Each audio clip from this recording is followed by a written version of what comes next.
Welcome to J news Telugu. Annamayya జిల్లా పొంగనూరు పట్టణంలో హిందూ సామ్రాజ్య స్థాపకుడు వీరసూరుడు ఛత్రపతి శివాజీ మహారాజ్ జయంతి సందర్భంగా ఆదివారం అత్యంత వైభవంగా శోభయాత్ర నిర్వహించారు. ఈ కార్యక్రమానికి పట్టణం నలుమూలల నుంచి వందలాది మంది హిందూ యువకులు, మహిళలు, భక్తులు పెద్ద సంఖ్యలో హాజరై శోభాయాత్రను విజయవంతం చేశారు. శోభయాత్రలో ముఖ్య అతిథిగా బోడే రామచంద్ర యాదవ్ పాల్గొని ఛత్రపతి శివాజీ మహారాజ్ చిత్రపటానికి పూలమాల వేసి నివాళులు అర్పించారు. అనంతరం ఆయన మాట్లాడుతూ దేశభక్తి, ధర్మరక్షణ, స్వాభిమానానికి ప్రతీకగా నిలిచిన ఛత్రపతి శివాజీ మహారాజ్ ఆశయాలను యువత ఆదర్శంగా తీసుకోవాలని పిలుపునిచ్చారు. పట్టణంలోని ప్రధాన వీధుల గుండా సాగిన శోభాయాత్రలో భారత్ మాతాకి జై, ఛత్రపతి శివాజీ మహారాజ్ కి జై అంటూ నినాదాలతో పొంగునూరు మారుమోగింది. మహిషాసుర మర్దిని వేషధారణలు, కోలాట ప్రదర్శనలు, సాంప్రదాయ కళా రూపాలు, డీజే వాయిద్యాలు శోభాయాత్రకు ప్రత్యేక ఆకర్షణగా నిలిచాయి. యువకులు కాషాయ జెండాలు చేతపట్టి ఉత్సాహంగా నినాదాలు చేస్తూ పాల్గొన్నారు. శోభయాత్ర సందర్భంగా పట్టణంలోని ప్రధాన రహదారులు, కూడళ్లు కాషాయ జెండాలు, తోరణాలు, బ్యానర్లతో ఈ సందర్భంగా అలంకరించబడ్డాయి. స్థానిక ప్రజలు రహదారుల వెంట నిలబడి శోభాయాత్రను వీక్షిస్తూ పాల్గొన్న వారిని అభినందించారు.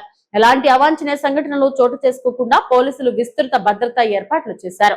శోభయాత్ర ప్రారంభం నుంచి ముగింపు వరకు గట్టి పోలీస్ బందోబస్తు మధ్య కార్యక్రమం ప్రశాంతంగా కొనసాగింది. కార్యక్రమంలో వివిధ హిందూ సంఘాల ప్రతినిధులు, స్థానిక నాయకులు, యువజన సంఘాల సభ్యులు, మహిళలు, భక్తులు అధిక సంఖ్యలో పాల్గొన్నారు.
నష్టాలు వచ్చినా ఛత్రపతి శివాజీ గారు కానీ వారి వారసులు కానీ ఏ రోజు హిందూ ధర్మానికి అన్యాయం జరిగితే ఎన్ని ఇబ్బందులు వచ్చినా వెనకడుగు వెయ్యకుండా ముందుకు వెళ్ళారు తప్ప ఏ ఒక్క రకంగానూ వెనకడుగు వేయలేదనే విషయాన్ని మనం గుర్తించాలి.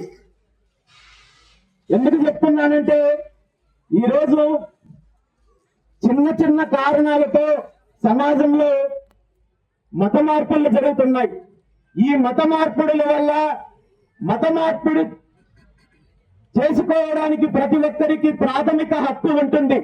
కానీ ఈ మత మార్పిడుల ప్రక్రియలో హిందూ సమాజానికి అన్యాయం జరుగుతోంది. హిందూ సమాజం పైన ఒక కుట్ర జరుగుతోంది.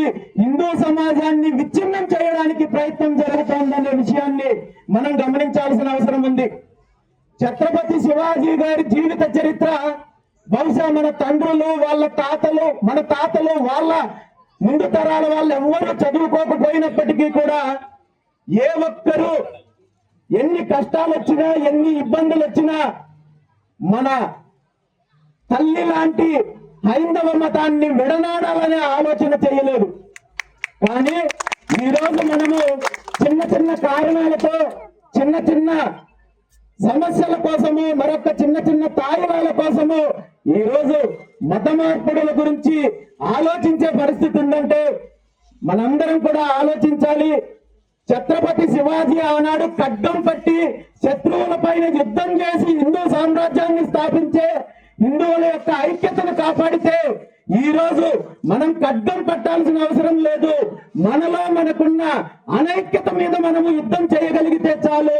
మనలో ఉన్న అచేతన వ్యవస్థ పైన యుద్ధం చేసి మన జాతిలో ఉన్న అచేతన వ్యవస్థను చైతన్యం తీసుకురాగలిగితే భవిష్యత్తులో హిందూ సామ్రాజ్యము, హిందూ జాతి, హిందూ సమాజము అన్ని రకాలుగా అభివృద్ధి చెందుతుంది, ఐక్యత ఉంటుందని చెప్పి ఈ సందర్భంగా తెలియజేస్తూ పుంగనూరు హిందూ జాగరణ సమితి వారి ఆధ్వర్యంలో కేవలం శోభాయాత్రలు మాత్రమే కాదు అనేక కార్యక్రమాలు, సామాజిక కార్యక్రమాలు చేస్తున్నారు. వారు మరిన్ని కార్యక్రమాలు చేయాలని, వారు చేసే కార్యక్రమాలకి పూర్తి స్థాయిలో నా వంతు సహాయ సహకారాలు ఎప్పుడూ ఉంటాయని చెప్పి తెలియజేస్తూ ఈరోజు ఈ కార్యక్రమానికి నన్ను ఆహ్వానించిన పెద్దలందరికీ కూడా ధన్యవాదాలు తెలియజేస్తున్నా. Thank you.